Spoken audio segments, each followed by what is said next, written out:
আপনার প্রশ্ন বউ বড় না মা বড়? মা বড়। মা বড়। ওই পাড়া কয়ে বউ বড়, আপনি কইন মা বড়। না, আমার মা অনেক ভালোবাসে, আমি মার ছাড়া কিছু বুঝি না। ভালোবাসে, বউ তো ভালোবাসে, বউ ভালোবাসে না? ওই মা ভাত দে, খাওয়াই দে, বই বাড়া ভাবি কইলো বউ বড়, তাহলে আপনি কইন মা বড়। কোনটা আছে? মার মতো ভালোবাসতে পারবো না, মা বড়।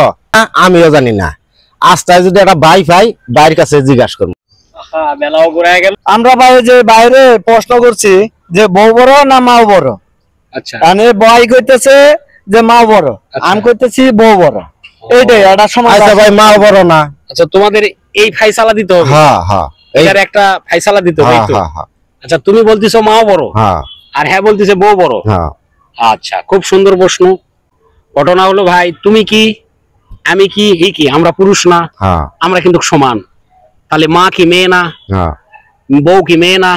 তাহলে ওরাও সমান। তবে হ্যাঁ, ভালোবাসার দৃষ্টিতে, মায়া মমতার দৃষ্টিতে মাও মায়ের জাগাত, আর প্রেম প্রীতি ভালোবাসার দৃষ্টিতে বউ বউ জাগাত। কাজেই মাও যা বউ তাই, অর্থাৎ দুইজনে সমানই হতে হবে। তবে মায়ের ভাগটা একটু বেশি থাকতে হবে, কারণ সে দূরত থাকা এই পৃথিবীর মুখ আমাদের দেখাচ্ছে। মনে থাকবে ভাই, এই কারণে মাও একটু বড় বেশি। কথা বুঝলেন ভাই? বুঝলেন ভাই? দিতে পারছি ভাই। আল্লাহ হাফেজ। আর তোমরা এইগুলা ফাসাদ করো না। যাও যাও যাও, ঘরে যাও।